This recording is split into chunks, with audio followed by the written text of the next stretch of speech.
আসসালামু আলাইকুম। আপনারা সবাই কেমন আছেন? আমি আলহামদুলিল্লাহ ভালো আছি।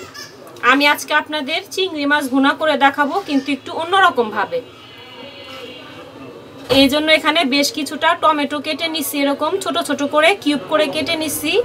আর চিংড়ি মাছগুলোকে আমি কেটে ধুয়ে একদম পরিষ্কার করে নিচ্ছি।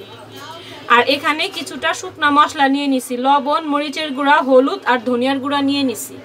চিংড়ি মাছগুলো ভুনা করার জন্য আমি চলে আসলাম আরেকটি ফ্রাই প্যানে। পরিমাণ মতো পেঁয়াজ কুচি দিয়ে দিলাম আর পরিমাণ মতো সয়াবিন তেল দিয়ে দিতেছি।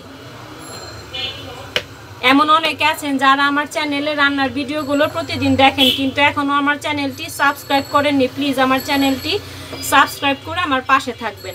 আর আমার রান্নাগুলো যদি আপনারা প্রতিদিন দেখতে চান, তাহলে সাথে যে বেল বাটন আছে, বেল বাটনটি অন করে রাখবেন। আমি যখনই রান্নার ভিডিও দিব আপনাদের কাছে নোটিফিকেশন চলে যাবে। আর আপনারা যারা এই ভিডিওটা ফেসবুক থেকে দেখবেন, প্লিজ লাইক অ্যান্ড ফলো দিয়ে আমার পাশে থাকার অনুরোধ রইল। এই পেঁয়াজগুলোর সাথে আমি চিংড়ি মাছগুলো সব দিয়ে দিব। হালকা বাদামি কালার করে চিংড়ি মাছগুলো আমি ভেজে নিব, তাহলে চিংড়ি মাছের যে একটা গন্ধ থাকে সেই গন্ধটা আর থাকবে না। এই পেঁয়াজের সাথে চিংড়ি মাছগুলো এখন আমি ভালো করে একটু ভেজে নিব। দেখেন বন্ধুরা, পেঁয়াজের সাথে চিংড়ি মাছগুলো কিন্তু আমার ভাজা একদম হয়ে গেছে। এখন আমি সেই শুকনা মশলাগুলো সব দিয়ে দিলাম। আর 1 চামচ আদা রসুন বাটা দিলাম। এখন একটু সামান্য পরিমাণ পানি দিয়ে দিব, যাতে মশলাটা পুড়ে না যায়।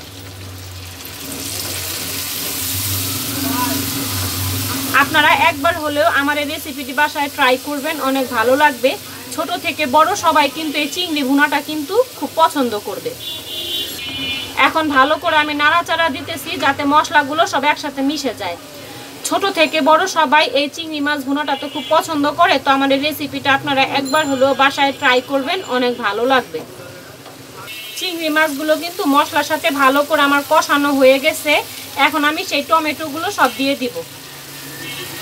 টমেটোগুলো দিয়ে ভালো করে একটু নাড়াচাড়া দিয়ে দিতেছি, যাতে মশলার সাথে টমেটোগুলো সুন্দরভাবে মিশে যায়। এখন সামান্য পরিমাণ আমি একটু ঝোল দিয়ে দিব, বেশি দিব না, সামান্য একটু পানি দিব।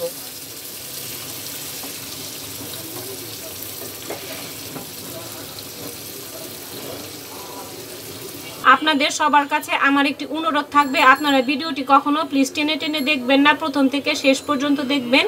আর দেখার আগে একটি লাইক দিয়ে দেখা শুরু করবেন।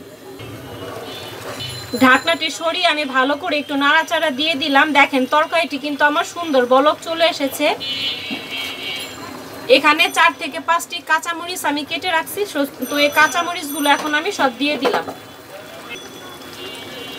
এখন আবার ঢাকনা দিয়ে ঢেকে দিব। ঢাকনাটি সরিয়ে আমি আবারও ভালো করে নাড়াচাড়া দিয়ে দিলাম। এই পর্যায়ে আমি বেশ কিছুটা ধনিয়া পাতা কুচি করে নিছি, এই ধনিয়া পাতা কুচিগুলো আমি সব দিয়ে দিব। তরকারিটি কিন্তু আমার রান্না হয়ে গেছে, এখন আমি নামিয়ে ফেলবো। আর একটু ঠান্ডা হলে আমি আপনাদের পরিবেশন করে দেখাচ্ছি। তো দেখেন বন্ধুরা, আজকে টমেটো দিয়ে চিংড়ি মাছের ঝোল রান্নাটা আমার একদম হয়ে গেছে। আমার আজকের রেসিপিটা আপনাদের কাছে কেমন লাগলো আপনারা প্লিজ একটু কমেন্ট বক্সে কমেন্ট করে জানাবেন। আপনারা সবাই সুস্থ থাকবেন, ভালো থাকবেন। আসসালামু আলাইকুম।